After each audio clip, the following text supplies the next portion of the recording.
हरे कृष्ण. स्वागत आहे सर्वांचं. श्री श्री राधा गोविंद इस्कॉन मँगलोर तर्फे घेतला जाणारा हा आपला लेव्हल 2 चा उपक्रम आहे, ज्याच्यामध्ये आपण आज अध्याय 15वा पुरुषोत्तम योग किंवा परमपुरुषाचा योगचं अध्ययन करणार आहोत. तर प्रथम आपण मंगलाचरणने सुरुवात करूया. हरे कृष्ण. ओम अज्ञानतिमिरान्धस्य ज्ञानाञ्जनशलाकया चक्षुरुन्मीलितं येन तस्मै श्रीगुरवे नमः।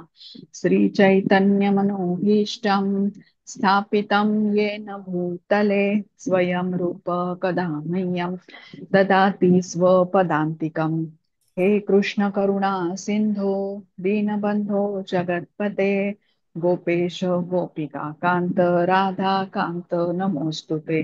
तप्त कांचन गौरांगी राधे वृंदावनेश्वरी वृषभानुसुते देवी प्रणमामि हरिप्रिये।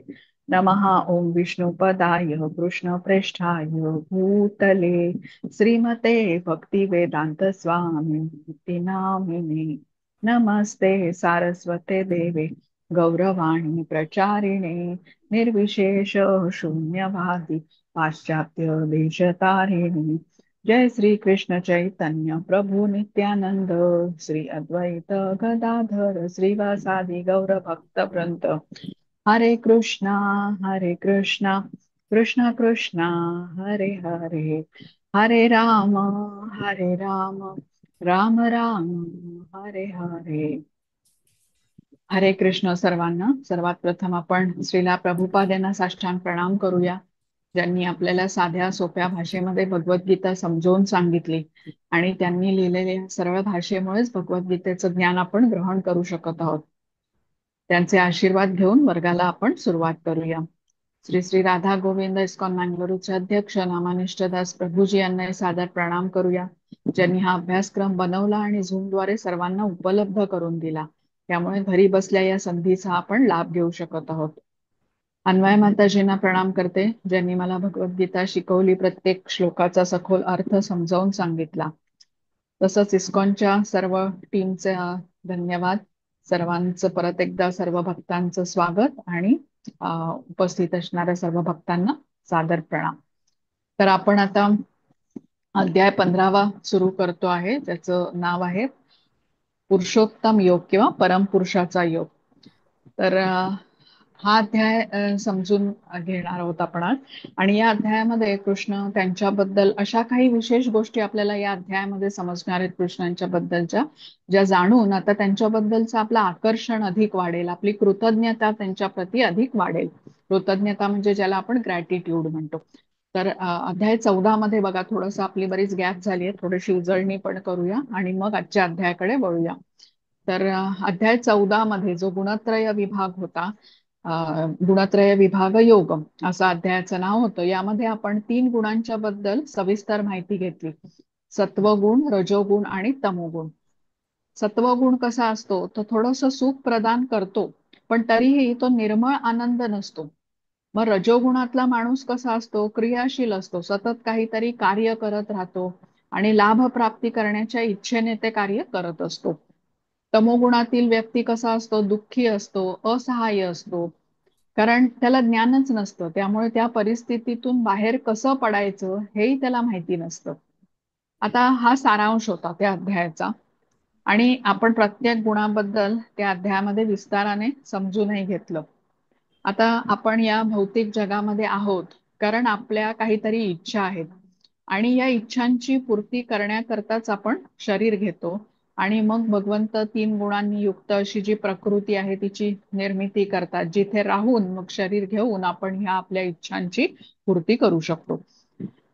जसं आता जेलमध्ये बघा, कैद्यांच्या श्रेणी असतात. कोणी अत्यंत गंभीर गुन्हा करून जेलमध्ये जर का आलेलं असेल तर त्याला अगदी काल कोठडीमध्ये ठेवलं जातं, जिथे संपूर्ण अंधार असतो. त्याला साखळ दंडाने वगैरे बांधतात आणि ज्याला आपण म्हणूया सी क्लास जेल, कारण त्याचा गंभीर गुन्हा असतो तसा.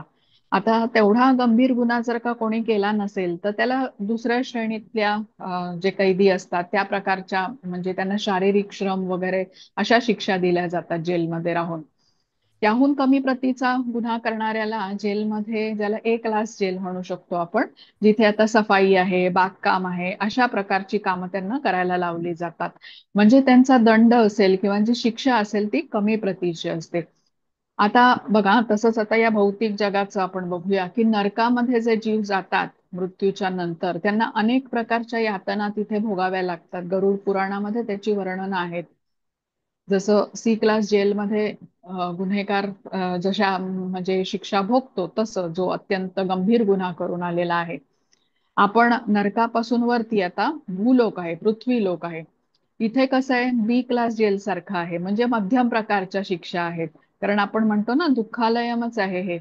आणि जे उच्च लोक आहे, समजूया तो ए क्लास जेल सारखा आहे, म्हणजे अजून कमी प्रतीचं शिक्षा आहेत तिथे किंवा बंधन आहे. म्हणजे आता खालचे लोक, भूलोक आणि उच्च लोक हे सर्व बंधनामध्येच आहेत. आता सत्वगुणी व्यक्ती आपण शिकलो की सुखाने आणि ज्ञानाने बांधला गेलेला असतो. म्हणजे या तीन गुणांपैकी, म्हणजे सत्वगुण, रजोगुण आणि तमोगुण, यापैकी श्रेष्ठ गुण कुठला आहे तर सत्वगुण आहे. पण तरीही सत्वगुणातला व्यक्ती तोही बंधनात आहे. सुखाने आणि ज्ञानाने तो बांधला गेलेला आहे, म्हणजे त्याचं बंधन जणू सोन्याच्या बेड्या म्हणूया. रजोगुणी व्यक्ती कसा आहे, असंख्य इच्छा आहेत, ती पूर्ण करण्याची त्याची धडपड आहे, याने तो बांधला गेलाय. म्हणजे समजूया की त्याच्या चांदीच्या बेड्या आहेत. आणि तमोगुणी कसा आहे, अज्ञानामध्येच बांधला गेलेला आहे, लोखंडाच्या बेड्या आहेत म्हणूया. मग सोन्याच्या काय, चांदीच्या काय किंवा लोखंडाच्या काय, बेड्या आहेतच, बंधन हे आहेच. तर आपल्याला प्रकृतीच्या या तीन गुणांना पार करण्यासाठी कृष्ण सांगतात. या तीन गुणांना, तीन गुणांच्या बंधनांना पार करून जो विशुद्ध सत्व गुण आहे तिथपर्यंत आपल्याला पोचायचंय, ज्याला गुणातीत अवस्था असं म्हटलेलं आहे. आणि हे कसं शक्य होईल, तर त्यासाठी कृष्णांनी जो 14व्या अध्यायातला 26वा श्लोक होता बघा, मांचयो अव्यभिचारेण भक्ती योगेन सेवते स गुणान समत्वित्य एतान ब्रह्मभूयाय कल्पते, या श्लोकामध्ये मार्ग पण सांगितला की जो मनुष्य सर्व परिस्थितीत एकनिष्ठ होऊन पूर्णतः भक्तिमय सेवेमध्ये संलग्न होतो, तो तत्काळ त्रिगुणांच्या पलीकडे जाऊन ब्रह्मस्तराप्रत उन्नत होतो. म्हणजे कृष्णांची अनन्य भक्ती हा मार्ग कृष्णांनी आपल्याला सांगितला. तीन गुणांच्या बंधनातून अनन्य भक्ती आपल्याला मुक्त करवते. आणि त्यासाठी आपल्याला आपली सर्व इंद्रिय, मन आणि बुद्धी ही कृष्णांच्या बरोबर जोडून घ्यायला हवीत. बघा, इंद्रियांनी आपल्याला सेवा करायला पाहिजे कृष्णांची. मग मन शांत राहावं म्हणून आपल्याला जप केला पाहिजे हरिनामाचा. बुद्धी स्थिर राहावी, दृढ राहावी म्हणून जे ग्रंथ आहेत, भगवद्गीता, श्रीमद भागवतम यांच्यासारख्या ग्रंथांचं पठण केलं पाहिजे. तसंच जो अहंकार असतो आपल्यामध्ये, तो योग्य प्रकारे असला पाहिजे, विनम्र राहिलं पाहिजे भक्ताला. त्यासाठी आपल्याला भक्तांचा संग ठेवला पाहिजे, ज्याने आता आपली क्रमशः शुद्धी होऊ शकते. आता आपल्याला आठवतंय सगळ्यांना की बघा, आपण L1च्या म्हणजे लेवल 1च्या अभ्यासक्रमामध्ये शिकलो होतो 18वा अध्याय, तर त्याच्यामध्ये एक श्लोक होता बघा, 18व्या अध्यायातला 63वा श्लोक आहे तो. इति ते ज्ञानम आख्यातम गुह्यात गुह्यतरम मया विमृशैत अशेषेण यथा इच्छसी तथा कुरु. तर कृष्ण इथे अर्जुनाला सांगतात की यथा इच्छसी तथा करू, म्हणजे अर्जुना, सर्वात प्रथम मी हे गुह्यतर ज्ञान तुला दिलंय असं म्हणतात. आता या ज्ञानाचं तू विश्लेषण कर. विमृशैत म्हणजे काय, विश्लेषण कर, ज्याला अनालाइज म्हणतो आपण. मग अशेषेण, अशेषण म्हणजे काय, सुरुवातीपासून शेवटपर्यंत काहीही बाकी न ठेवता मी सगळं काही तुला सांगितलेलं आहे. आणि मी जे तुला ज्ञान दिलं त्याचं आता तू विश्लेषण कर, इव्हॅल्युएट कर, आणि मग यथा इच्छसी तथा कुरु, म्हणजे जशी तुझी इच्छा असेल तसं कर. म्हणजे कृष्णांनी निवड करण्याचं स्वातंत्र्य आपल्याला दिलंय. सगळ्याच गोष्टी आपण म्हणतो ना की भाग्यात असेल त्याप्रमाणे होईल, असं नाहीये. आपल्या भाग्यात काय होणार हे आपण ठरवू शकतो. आता भविष्यात आपल्या बरोबर काय होणार आहे हे ठरवण्याची क्षमता आपल्यामध्ये आहे. कार्व युअर ओन डेस्टिनी, हे आपल्याला लक्षात घेतलं पाहिजे. आता भाग्य म्हणजे काय, तर बघा, आपण कसे दिसतो, आपला चेहरा कसा आहे, आपले आई वडील कोण आहेत, आपली बुद्धिमत्ता कशी आहे, हे ठरलेलं असतं. पण या गोष्टी आता आपल्याला प्राप्त झाल्यानंतर त्यांचा उपयोग आपण कशा प्रकारे करतो हे ठरवलेलं नसतं, ते आपल्या हातात आहे. म्हणजे पूर्वजन्मीच्या कर्मामुळे आपल्याला धन किंवा बुद्धिमत्ता ही प्राप्त झाली, पण त्याचा आपण अयोग्य वापर केला तर दुरुपयोग केला तर त्याचा परिणाम म्हणजे आपल्याला भोगावा लागतो. आता धनाचा सदुपयोगही करता येतो, बुद्धीचाही सदुपयोग करता येतो आणि दुरुपयोगही करता येतो. मग जीवनातले असेच जे निर्णय असतात ते योग्य निर्णय असतील तर आपल्याला ते ऊर्ध्व प्रगतीकडे घेऊन जातात, आणि असेच अयोग्य निर्णय, अहंकाराच्या आधारी म्हणजे काय म्हणतात ते प्रभावाखाली घेतलेले निर्णय हे आपल्याला अधोगतीकडे पण नेतात. म्हणजे कुठला पर्याय आपण निवडतो हे महत्वाचं ठरतं तिथे. तर life is made up of choices हे म्हटलंच जातं बघा. मग हे आपण कसं ठरवतो की आपण म्हणजे नेमका आपण निर्णय कसं करतो बघा. जन्म आणि मृत्यू हे दोन जर का बिंदू धरले तर या दोन्हीच्या मध्ये आपलं आयुष्य असतं सगळं पूर्ण जीवन. आणि इथे प्रत्येक क्षणी हा पर्याय आपण करत असतो. जसं आता आपण आज वर्गाला येण्याचा निर्णय घेतला म्हणजे ही संधी सर्वांच्या समोर आहे पर्याय निवडण्याची, पण घेतली काहीच जणांनी. तसं आहे. तर तीन गोष्टी इथे आपल्याला सांगितलेल्या आहेत: असोसिएशन, ऍक्टिव्हिटी आणि ऍटिट्यूड. आता या तीन गोष्टी निगडीत आहेत. हा निर्णय घेत असताना खूप महत्वाचा म्हणजे भूमिका त्या पार पडतात. जसं आता असोसिएशन, असोसिएशन म्हणजे ज्याला आपण संगती म्हणतो, भक्तांची संगती म्हणूया. ही संगती जर का चांगली असेल ना तर आपली ऍक्टिव्हिटी पण तशीच चांगल्याच प्रकारच्या असतात. ज्या आपण क्रिया करतो त्या सर्व चांगल्या प्रकारच्या असतील. आणि तशीच मग आपली ऍटिट्यूड की जेव्हा वृत्ती पण चांगलीच असेल. पण संगती योग्य नसेल तर इच्छा नसताना पण आपल्याला कधी कधी अयोग्य अशा कृती कराव्या लागतात. त्यामुळे आपली प्रवृत्ती पण मग तशीच होते. म्हणजे चेतना दूषित झाल्याने तशाच कार्यामध्ये मग मन आपलं ओढ घेतं. मग अधिकच भौतिकाचं बंधन हे दृढ होत जातं. पण चांगली संगती निवडल्याने हे मात्र होत नाही. चांगल्या संगतीचे परिणाम हे चांगलेच असतात. चांगली संगती निवडली की पुढच्या गोष्टी कशा आपणहूनच चांगल्या प्रकारे होऊ लागतात. जसं आता मुंबईचे लोक बघा, फास्ट लोकल, स्लो लोकल असा तिथे प्रकार असतो. तर फास्ट लोकल पकडली एखाद्या व्यक्तीने तर ज्या ठिकाणी त्याला जायचं आहे तिथे तो जाऊन पटकनच पोहोचणार. त्याला काही वेगळे प्रयत्न त्यासाठी करावे लागत नाही. तसंच जेव्हा आपण चांगल्या संगतीमध्ये राहतो तेव्हा आपण चांगल्या गोष्टी करू लागतो. जप करणं आहे, भगवद्गीता श्रीमद भागवतमचं वाचन आहे, अन्न म्हणून प्रसादच ग्रहण करणं वगैरे अशा गोष्टी करतो. जसं आता आपण सर्वांनी बघा कार्तिक मास उपासनेमध्ये दामोदर अष्टकम आणि श्रीकृष्ण पुस्तकाचं वाचन केलं होतं. तर अशा अनेक शुद्ध पवित्र गोष्टी आपण करतो म्हणजे संगती चांगली असेल तर. पण जर काही संगती चांगली नसेल तर मात्र अनेक गोष्टी आवडत नसल्या तरी आपल्याला करणं कधी कधी भाग पडतं आणि त्याचा परिणाम मात्र भविष्यामध्ये आपण टाळू शकत नाही. म्हणजे पहिल्यांदा you make the choices and then the choices make you असं होतं. आता बघा शास्त्रांप्रमाणे अयोग्य कृती ही कुठली असेल तर जी शरीराला, मनाला आणि आत्म्याला योग्य नाही, घातक आहे अशी.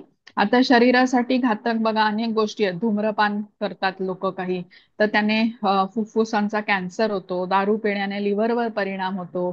अवैध संबंध ठेवल्यामुळे अनेकांच्या बरोबर रोग होतात, एड्स वगैरे सारखे.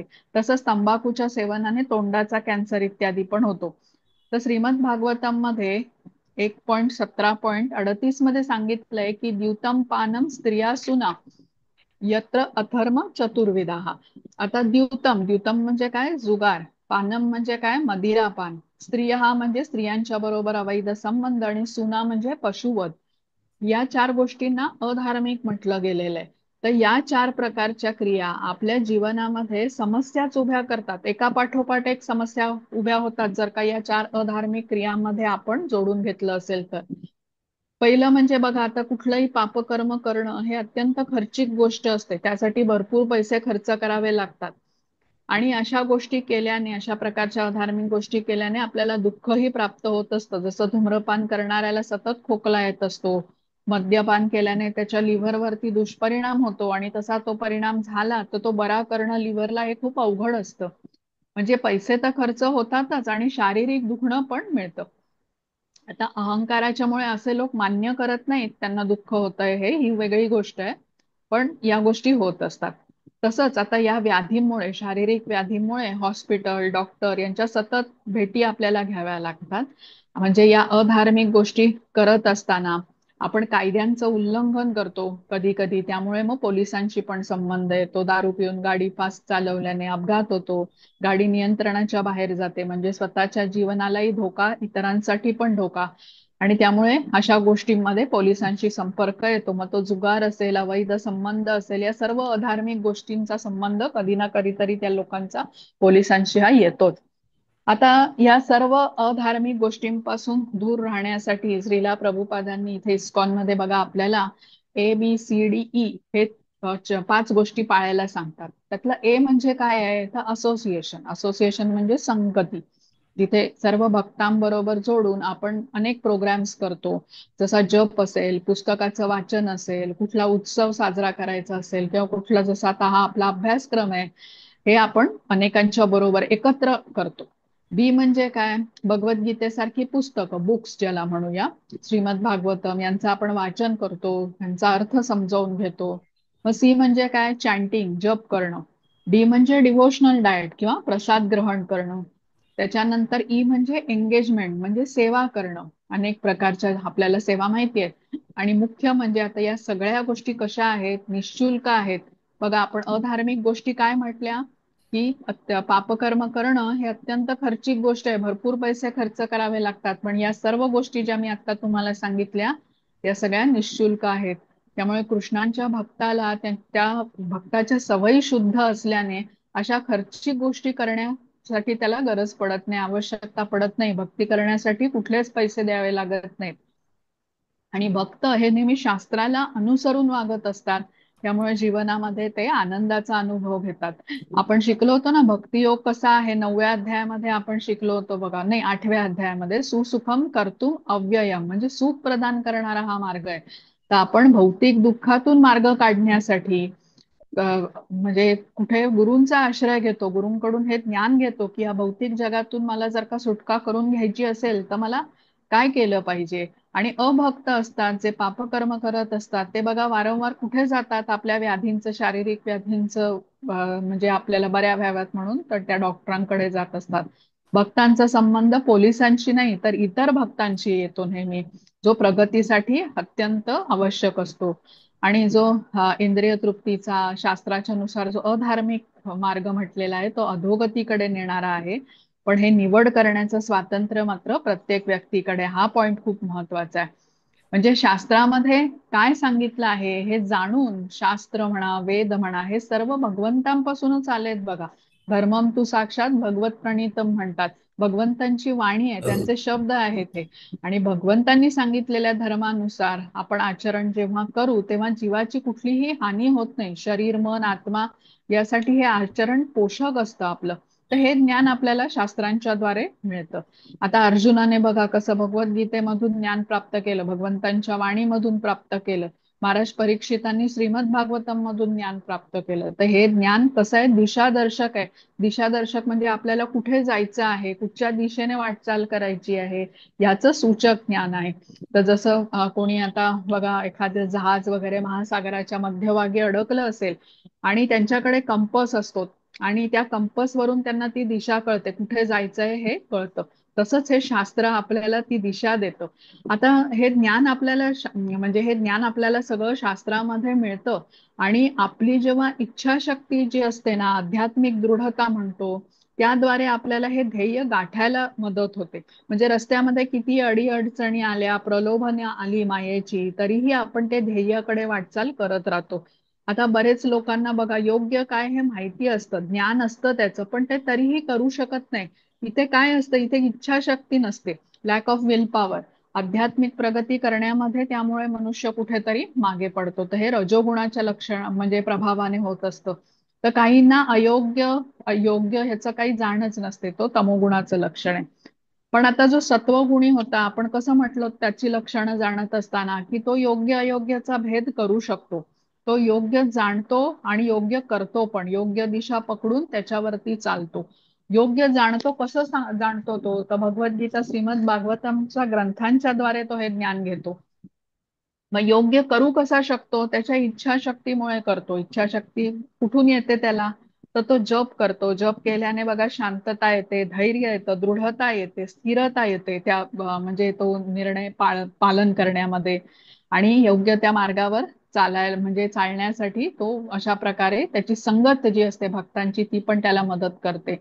आता दुसरी महत्वाची गोष्ट म्हणजे काय, कोणी आता योग्य जाणत असेल आणि त्याप्रमाणे करतही असेल, पण ते पुढे सुरू सतत पुढे सुरू राहावं म्हणून वातावरणाचाही खूप मोठा परिणाम होतो. म्हणून भक्तांचा संघ महत्वाचा म्हटलेला आहे.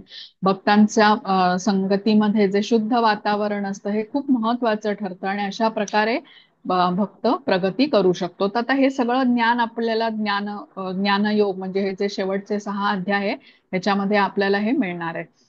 आता आपण बघा हे म्हणजे कृष्ण हे पुस्तक वाचलं होतं तुम्हाला आठवत असेल, त्याच्यामध्ये एक उखळ बंधन लीला आहे.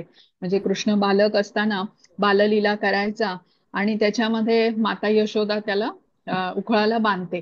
तर कृष्ण काय करतो, मडकं तोडतो, लोणी सांडतो, मग माकडांना खायला देतो, त्यांचं म्हणजे मातेचं सांगणं न ऐकता बाहेर पळून जातो. मग माता यशोदा त्याला बंधनामध्ये अडकवते. तर ही लीला आहे, कृष्णांची लीला आहे. नाहीतर कृष्ण भगवंत आहेत, त्यांना कोण बंधनामध्ये अडकवणार, आणि केवळ प्रेमानेच आपण म्हणतो तसं त्यांना बांधू शकतो. तर माता यशोदा शुद्ध भक्त होती आणि तिच्या प्रेमामुळे कृष्ण त्या बंधनामध्ये कृष्णांनी आपल्याला अडकवून घेतलं. पण आपण कसं आहे, आपण भौतिक जगामध्ये आहोत आणि या 3 गुणांचं बंधन, 3 गुणांचे पाश आपल्याला बंधनात अडकवतात. आणि हे पाश काय माता यशोदेच्या प्रेमासारखं बंधन नाहीये. हे कसं आहे, अत्यंत दुःखदायी असं हे बंधन आहे. आणि जेव्हा आपण आपली मनमानी करतो, आपल्या मनाला येईल तसं म्हणतात तसं शास्त्राच्या विरुद्ध वागतो, करायचं कसं, आपल्या ह्याच्यातून सुटका कशी करून घ्यायची, हे सगळं आता आपल्याला या 15व्या अध्यायामध्ये समजणार आहे. आता आपण पहिल्या श्लोकापासून सुरुवात करूया. हो. हरे कृष्ण. वाचता माताजी? हो, हा, हरे. आणि अनुवाद मग सायली माताजी वाचतील. अम, मी नको वाचू का? नाही सॉरी, योजना माताजी वाचतील अनुवाद. तुम्ही श्लोक वाचताय ना हो सायली हो माताजी? हो, होय. हा हा, चालेल. हा. ओम श्री परमात्मने नमः. श्रीमद्भगवद्गीता अथ पंचदशोऽध्यायः. श्रीभगवानुवाच ऊर्ध्वमूलं मदशाखम् अश्वत्थं प्राहुरव्ययम् छन्दांसि यस्य पर्णे. माताजी स्क्रोल करताय का स्क्रीन? हो, मी तेच करतेय. माझा स्क्रीन काहीतरी हँग झालाय, बघते अच्छा, मी. थांबा मी पुस्तक काढते, हा, एक सेकंद. पुस्तक काढा तोपर्यंत माताजी.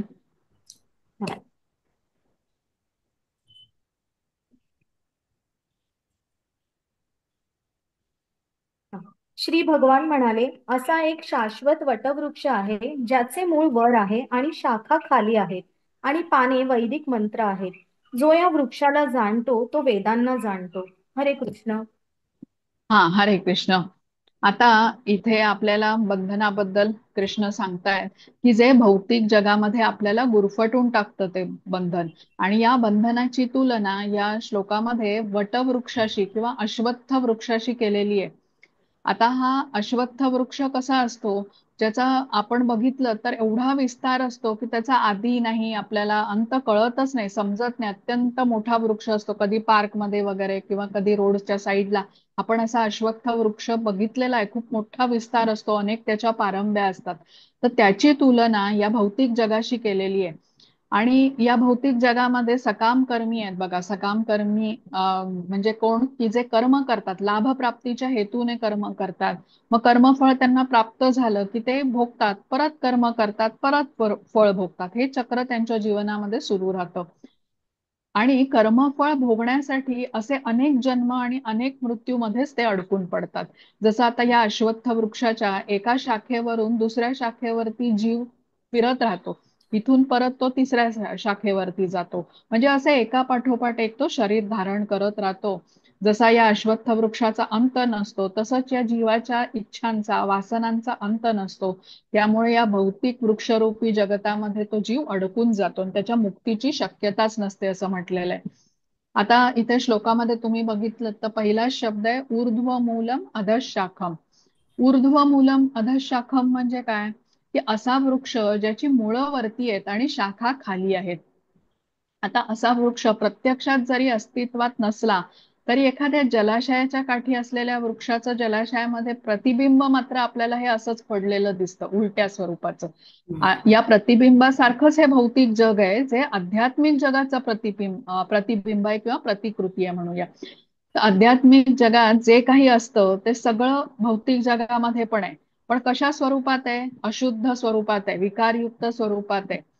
प्रतिबिंब हे नेहमी असत्य असतं बघा. मूळ स्थानापासून ते जे निर्माण झालेलं आहे ना, ते स्थान शाश्वत असतं. जसं आता आपण सत्य आहोत, आपण समोर आरशाच्या अशाश्वत म्हटलं जातं. आणि जे शाश्वत असं आध्यात्मिक धाम जे आहे ते ते मूळ आहे म्हणजे. तर या उलट्या अश्वत्थ वृक्षाचं मूळ सर्वोच्च अशा ब्रह्मलोकापासून सुरू होतं हे असं आपल्याला सांगितलेलं आहे. आणि प्रकृतीचे 3 गुण या वृक्षाचं पोषण करतात आणि या वृक्षाचा विस्तार होतो. जो जीवांच्या अनेक इच्छा असतात, त्या कामना असतात, त्याच्यामुळे हा विस्तार होतच राहतो. जेवढ्या काय म्हणतात त्या जीवांच्या इच्छा तेवढाच या वृक्षाचा विस्तार. आता जशा इच्छा वासना कधीच संपत नाहीत जीवाच्या, तसे त्यामुळेच या वृक्षाची वाढ ही कधी थांबत नाही, विस्तारच त्याचा होत राहतो. आता या वृक्षाची जी पानं आहेत यांची तुलना वैदिक मंत्रांच्या बरोबर केलेली आहे. आता वेदांमध्ये कर्मकांड नावाचा एक भाग आहे बघा, आणि कर्मकांडामध्ये जी कर्म सांगितलेली आहेत ती कर्म करून मनुष्य उच्च ग्रहाची प्राप्ती मृत्यूनंतर करू शकतो. मग उच्च ग्रहात जाऊन तो आपल्या पुण्यकर्माचं फळ भोगतो तिथे राहून काही वर्ष, आणि पुण्य भोगून संपली की परत तो भूलोकावरती येतो.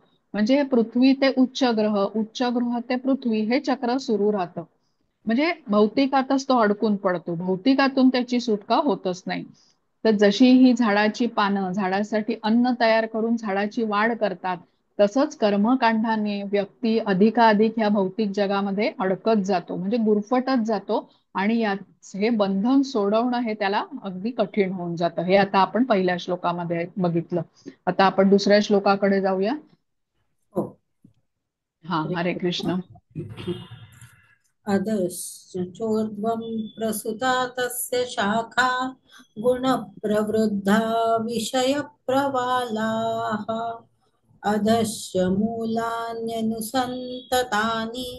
कर्मानुबन्धीनि मनुष्यलोके. हरे कृष्ण. हरे कृष्ण. त्रिगुणांनी पोषण केलेल्या या वृक्षाच्या शाखा खाली आणि वर पसरलेल्या आहेत. डहाळ्या म्हणजे इंद्रिय विषय आहेत. या वृक्षाची मुळे खालीही पसरलेली आहेत आणि ती मानव समाजाच्या सकाम कर्मांशी बांधली गेली आहेत. हरे कृष्ण. हरे कृष्ण. आता या वृक्षाची फळं इथे म्हटलेलं आहे अर्थ, धर्म, काम आणि मोक्ष. आणि झाडाच्या डहाळ्यांना इंद्रिय विषय मानण्यात आलेले आहे. इंद्रिय विषय म्हणजे कुठले? शब्द, रूप, रस, गंध, आणि हे सगळे इंद्रियांचे विषय आहेत. आणि इंद्रियांच्या द्वारे इंद्रिय विषयांचा उपभोग घेतला जातो, ज्याचा परिणाम म्हणजे आपण दुःख भोगतो. आणि इंद्रिय उपभोगांची जी उपफळं मानली जातात ती म्हणजे काय? राग आणि द्वेष. जसं आपण म्हटलं ना की इंद्रिय उपभोग करत असताना आपल्याला आसक्ती तयार होते. राग म्हणजे काय? अत्याधिक आसक्ती. आणि ही जर का आपली इच्छा पूर्ण झाली नाही तर आपल्याला क्रोध पण येतो. तर ही उपफळं आहेत इंद्रिय तृप्ती करण्यामुळे. आणि ही जी उपफळं आहेत हीच काय म्हणतात ती पापकर्मांची मूळ म्हटलं जातं, ज्यामुळे आपण हे पापकर्म करायला अधिक प्रवृत्त होतो. तर जशी ह्या अश्वत्थ वृक्षाची मुळं कशी सर्वत्र पसरलेली असतात, तशीच ही राग आणि द्वेष ही पण आपल्यामध्ये प्रवृत्ती जी असते ना ती अत्यंत दृढ झालेली असते.